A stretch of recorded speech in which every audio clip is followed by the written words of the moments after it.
4. The law as direction and life.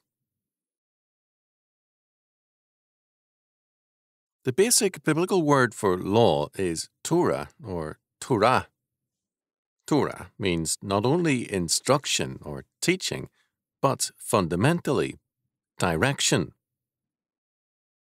The law thus gives the God-ordained direction to life.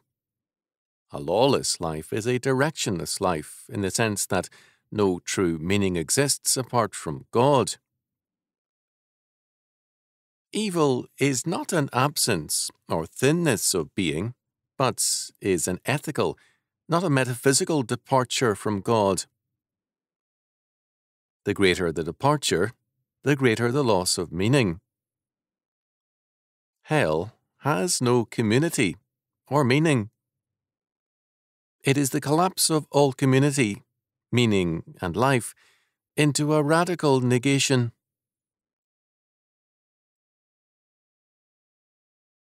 The book of Proverbs is essentially a book about the law as the direction and guide of life.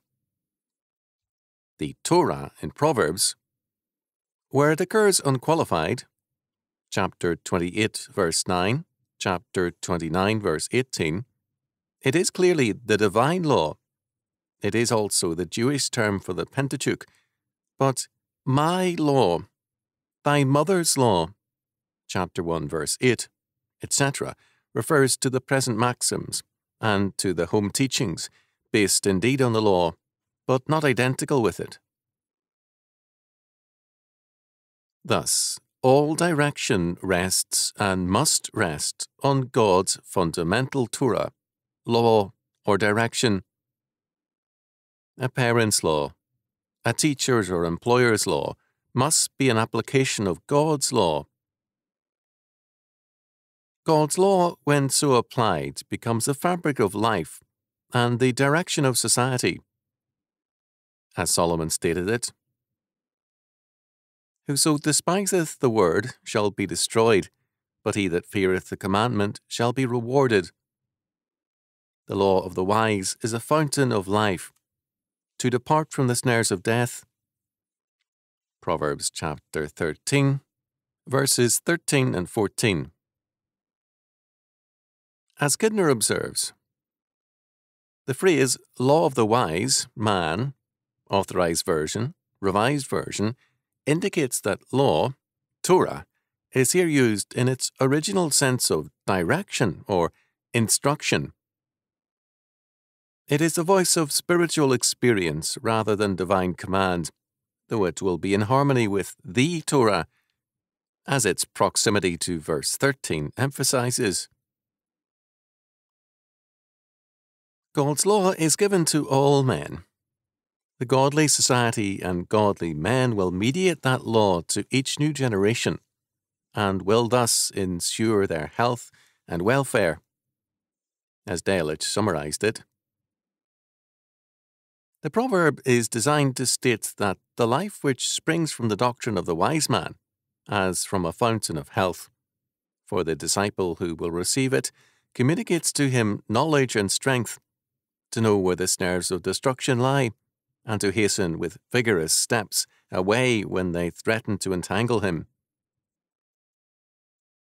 This restates the basic meaning of Torah, direction, and the direction provided by the law is the way of health, knowledge, and life. Moreover, they that forsake the law praise the wicked, but such as keep the law contend with them. Evil men understand not judgment, but they that seek the Lord understand all things. Proverbs chapter 28, verses 4 and 5. Turning again to Delitzsch. They who praise the godless turn away from the revealed word of God. Psalm 73, verses 11 to 15. Those, on the contrary, who are true to God's word, Proverbs chapter 29, verse 18, are aroused against them. They are deeply moved by their conduct. They cannot remain silent and let their wickedness go unpunished.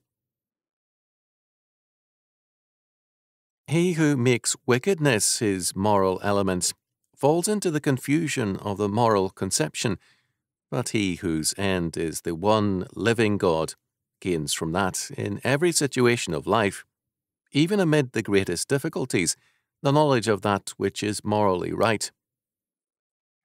Similarly, the Apostle John, 1 John chapter 2, verse 20, "Ye have an unction from the Holy One, and ye know all things." That is, ye need to seek that knowledge which ye require, and which ye long after, not without yourselves, but in the new divine foundation of your personal life. From thence all that ye need for the growth of your spiritual life, and for the turning away from you of hostile influences, will come into your consciences. It is a potential knowledge, all-comprehensive in its character, and obviously a human relative knowledge that is here meant. Forsaking the law means forsaking direction and life.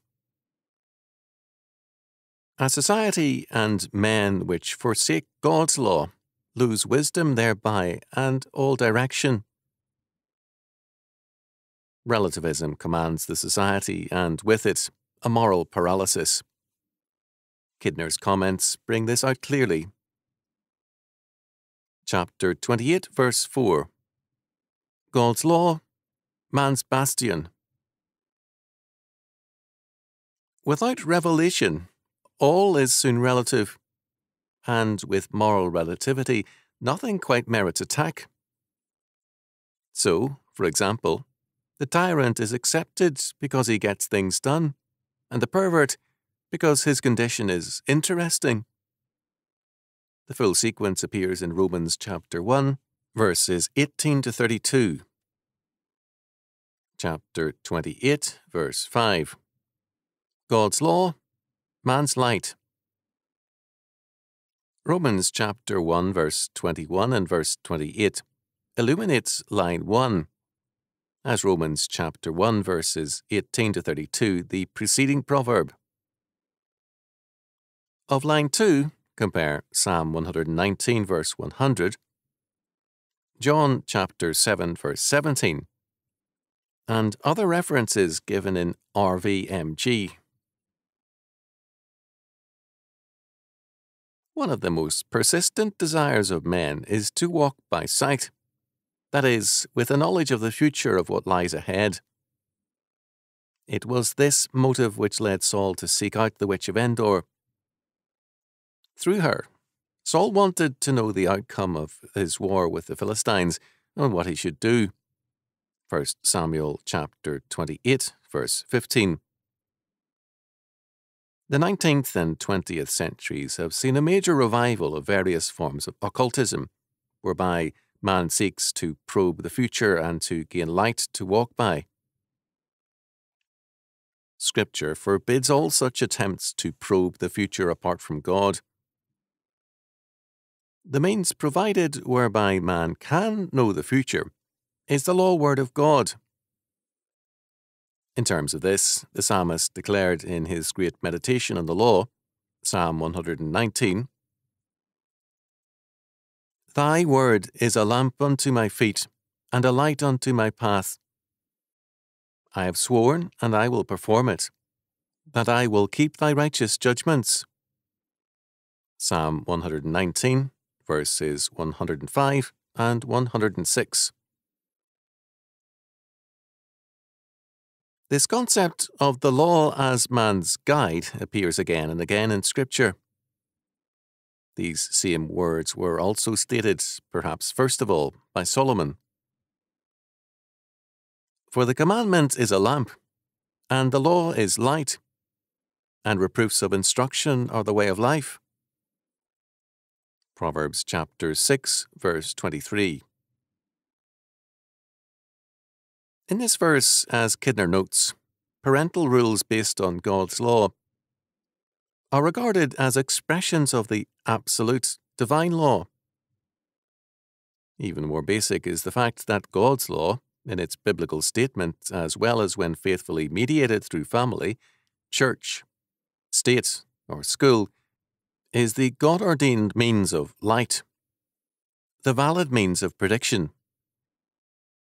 Man, walking by faith in obedience to God's law, walks to a great degree by sight. To walk without law is to walk in darkness.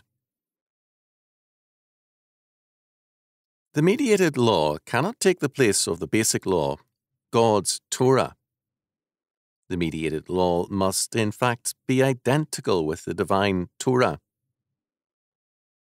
Application, not innovation or addition, is the duty of a mediating person or agency. Solomon therefore connected three things. First, the fear of the Lord and his instruction, direction, or law.